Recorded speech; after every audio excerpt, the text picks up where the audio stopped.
Et on va parler des vitamines, bonnes pour les os, pour le cœur, des propriétés également contre le cancer, les maladies cardiovasculaires. On s'intéresse plus particulièrement ce matin à la vitamine D. Elle est souvent présentée comme un remède miracle. On l'appelle la vitamine solaire, Marcel Ichouf.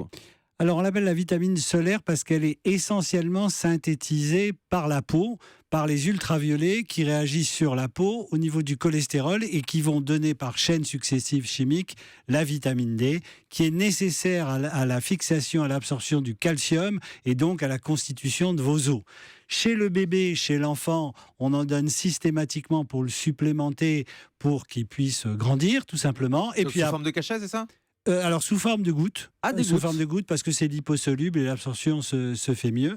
On en parlait tout à l'heure. Oui. Hein. Ah bah les jeunes mamans, il faut vraiment prendre cette habitude. 4 petites Ah gouttes oui, vous tous avez fait les ça jours. avec votre fille, Anissa, Ouais, c'est ouais, ça pendant 2 ans.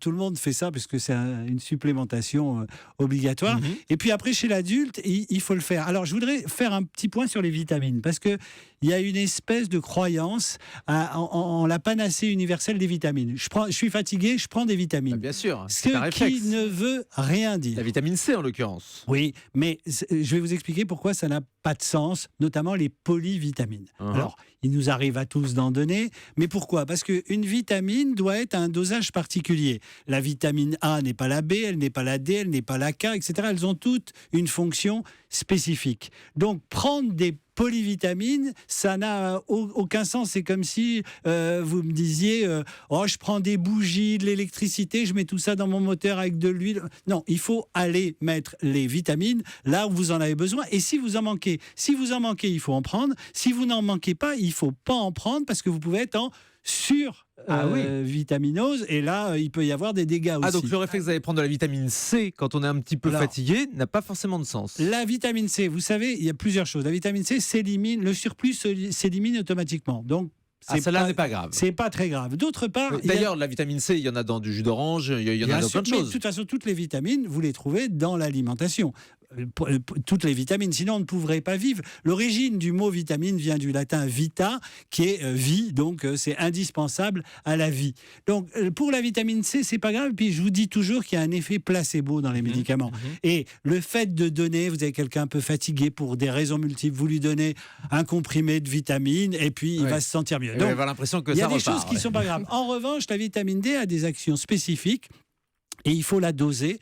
On l'a dosé pratiquement pas. Maintenant, on la dose assez systématiquement.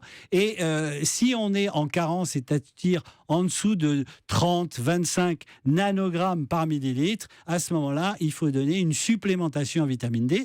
Donc, chez l'enfant, c'est systématique et les pédiatres le font systématiquement.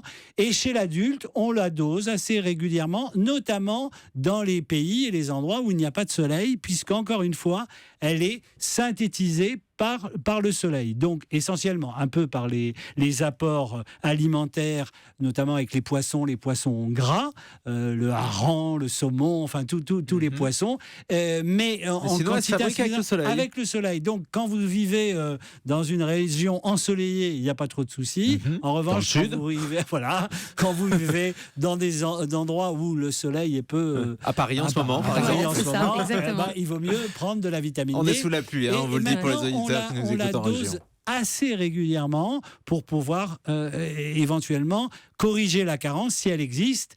Parce que non seulement au niveau des os, ça c'est une indication connue, mais on l'impliquerait aussi dans diverses pathologies ou fonctionnements biologiques, fonctionnement cardiovasculaire, le pancréas, on l'incrimine même dans l'apparition de certains cancers. Donc ça ne coûte rien de doser de temps en temps de la vitamine D et remettre à flot, si je puis dire, en donnant une ampoule de vitamine D. Et en général, on en donne 1 à 3 à 15 jours, 3 semaines d'intervalle, et ça vous redonne un taux de vitamine D suffisant. Pourquoi elle est aussi importante, cette vitamine D dans l'organisme ?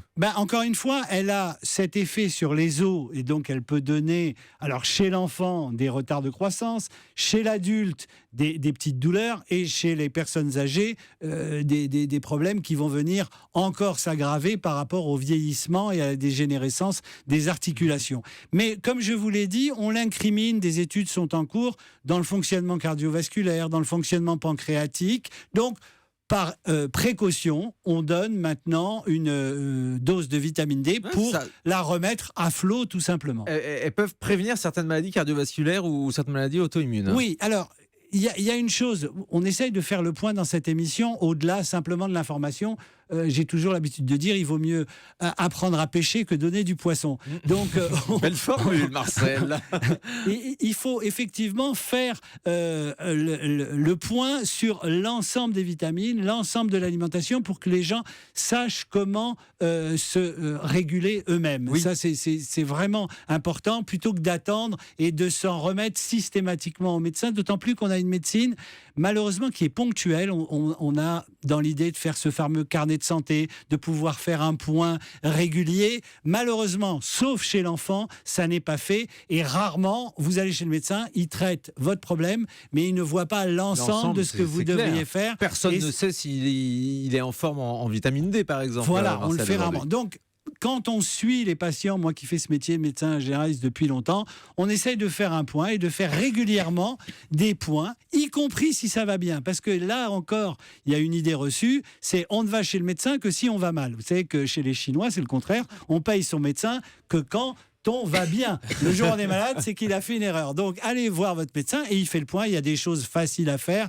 et une prise de sang. Alors, les femmes le font plus souvent parce qu'elles ont un rapport avec la médecine plus étroit grâce à la gynécologie. Mais les hommes, quand ils sont pas malades, ils vont pas voir leur médecin et il y a plein de problèmes silencieux, la tension, le cholestérol, la vitamine D, qu'on peut effectivement regarder, voir et corriger si c'est nécessaire.